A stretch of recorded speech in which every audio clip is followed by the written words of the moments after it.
So what's up mga pops? Welcome sa aking bagong vlog. And for today's video, pupunta tayo sa Redline Moto Shop para ipakabit ang ating nabiling Dominator from TDD Philippines. At ang aking nabili na rin na Pia horn na nabili ko rin sa Shopee. So lagay na lang natin sa description kung saan natin nabili itong mga to. Yung TDD kasi binili ko siya sa Facebook. Meron silang link para makapunta ka sa kanilang shop. And doon ako umorder. Tapos meron din silang COD. Ayun ang ginawa ko, COD lang. Okay na rin para sa akin.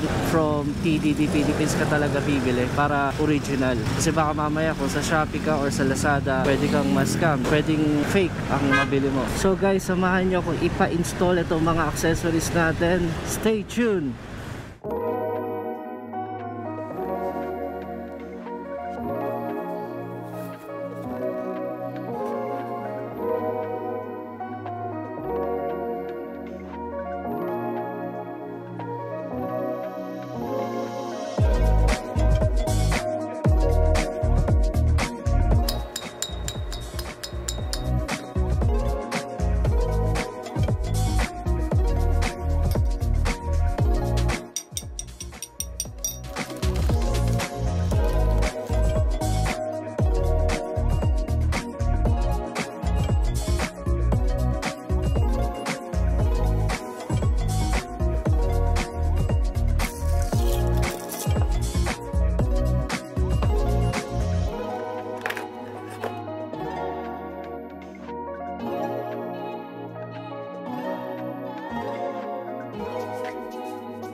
So bago pala ako bumili na itong Dominator na to, nag-review muna ako ng mga ilang ilaw nila sa TDD Philippines. And napakadami pala nilang ilaw sa TDD Philippines. So iba't ibang klase, may mga iba't ibang modes, iba't ibang watts. May kamahalan pero mukhang tatagal naman talaga tong ilaw na to. Nag-research ako, nanood ako ng mga reviews. Itong napili natin, Dominator, isa sa mga talaga nagustuhan ko.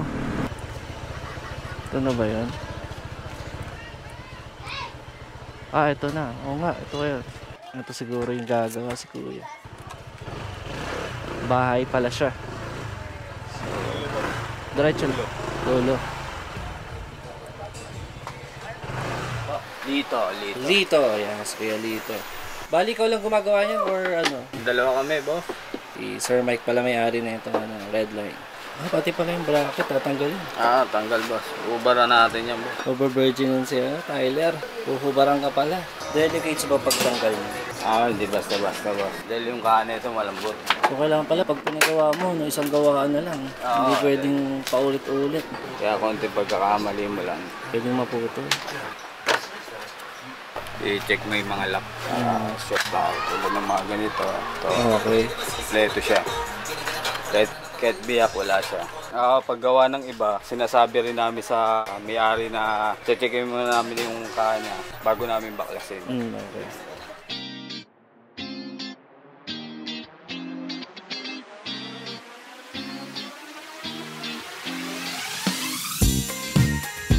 Spotlight.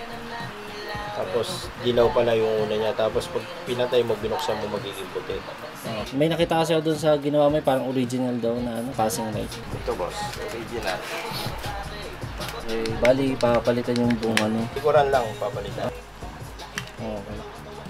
So pag inad ko to, magkano to sa ano? 1.5 yan, boss. Discounted na. Hindi, boss, 2K talaga ang ano niyan, kahit saan ka pumunta shop. Kasi pagdating kasi sa ADB, hindi naman talaga siya totally plug-and-play. Maraming gumagawa rin, marami ring nakagawa na yan. Pero hindi mo mahanap yung smooth. Sa amin kasi smooth yan eh. Kasi bago rin namin ginawa yan, yung pag-setup niyan. Pinag-aralan din namin yan. Saan galing to? Indonesia. Ano rin, ATV rin? O ibang ano? Hindi, big bike yan sa big bike. Sa big bike. Buti fit siya sa ano? Hindi, may ginagawa kami dyan, boss. Hindi basta-basta. Okay, para mag-fit. Sa PCX, fit yan. Dito nakalagay isang Pia horn natin. Tapos yung isa dito sa kabilang side.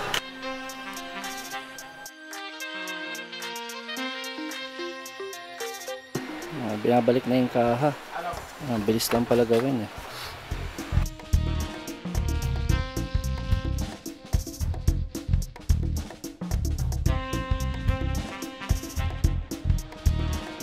Okay guys, malapit na matapos. Konting-konti na lang.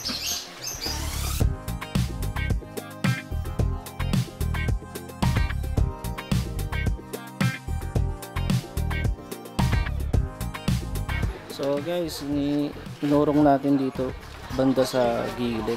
Kasi nilagay ko dito, lakas ng vibration. Inurong natin dito. Kanina, lakas ng vibration.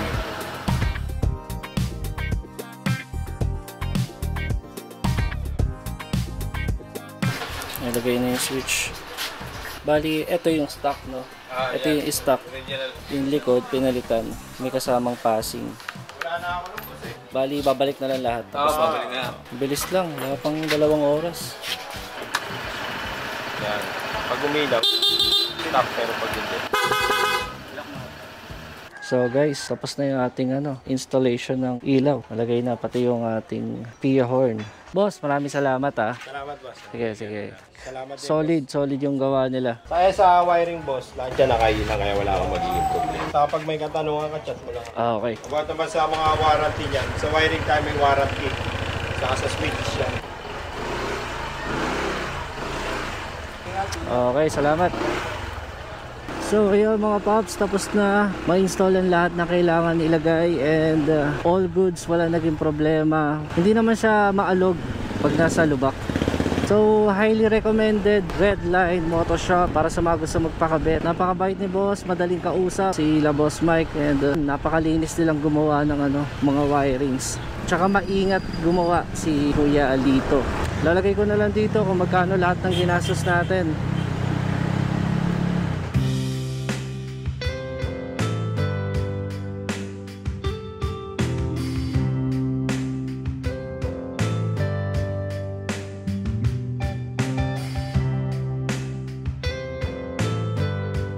After 1 month of using this Dominator TDD, medyo natagalan talaga yung pag-review ko dito kasi ginamit ko muna siya, tinest ko siya kung kamusta yung kanyang ilaw sa mga city driving or sa mga long drive. Kung mapapansin nyo, ito yung ilaw natin, yung ating stock na light. So bubuksan na natin ang floodlight. Alright, ito ang ating floodlight, and ito ang ating high. Yan. So you can see, sobrang liwanag niya, no? Okay. Spotlight. And that's a spotlight. Kung makikita niyo yung kabilang kalye, no? Floodlight tayo ulit. Ito ang ating floodlight. Buksan natin yung high. So andito tayo sa Katmon. Papunta tayo ngayon sa Concepcion. Kung mapapansin nyo, madaming lugar talaga dito na madidilim. Kaya perfect tong Dominator natin para matest dito sa dilim talaga. Pagdating sa mga city driving, yung ilaw na to medyo hindi siya ganun kalakas. Pero pagdating naman dito sa lugar talaga na walang masyadong ilaw, kitang-kita mo talaga siya. Ang nagustuhan ko dito sa ilaw natin is sobrang wide niya, no? Meron ako nakikita mga auxiliary light na mas maliwanag dito, pero parang spot lang siya. Hindi siya ganun ka wide. Hindi katulad nito, no? Kahit hindi siya ganun kalakas, pero wide naman siya. At least makikita mo pa rin yung almost buong kalsada, no? Kitang-kita. Pag naka-low tayo, malabong makasilaw tayo ng mga kasunod natin dahil ang baba lang niya and sobrang wide niya. Ayan, may mga dadaan na sasakyan. Tingnan natin kung masisilaw sila.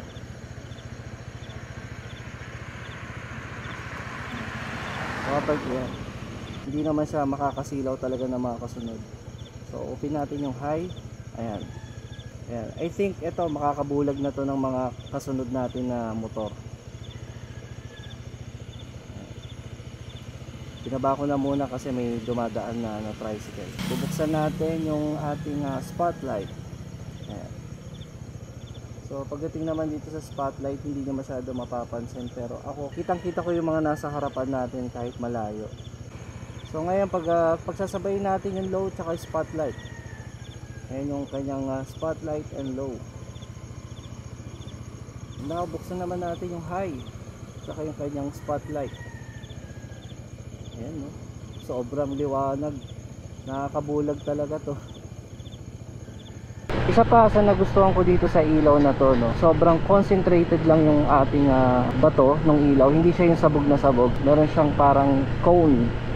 Ayan, ito na sa low. Ayan, pati yung low natin parang cone din siya. Ayan yung spotlight natin. Subukan na rin natin yung PIA horn natin. So eto muna, dito muna tayo sa stock. Test naman natin yung ating PIA horn. Sobrang lakas na itong PIA horn. Oh, parang truck yung tunog eh. Meron ditong button para mapalitan natin ng stock. Yan, pag nakailaw yan dito, nakabalik tayo sa stock. Pag wala na yung ilaw, naka-PIA horn na tayo. Testing. Isa pa. Isa sa nagustuhan ko dito, nilagay natin yung passing light natin as a spotlight. Ayan. Ito yung passing natin. Ayan. Passing. Kuwari mabilis yung takbo mo, kailangan mong sipatin yung medyo malayo kung meron bang lubak or kung meron bang mga parating na tao, magagamit mo tong passing light na to. Ayan, pwede mo rin siyang ibabad ng matagal. So may re-recommend ko ba tong ilaw na to para sa mga riders? Siyempre sobrang approved para sa akin to. Pagdating sa city driving, okay to, goods na goods, hindi siya makakasilaw. And pagdating naman sa mga long drive, sobrang approved para sa akin na itong TDD Dominator na to. So maraming salamat guys sa panonood, and kung hindi ka pa nakasubscribe dito sa akin channel, please do subscribe. See you on the next one. Ciao.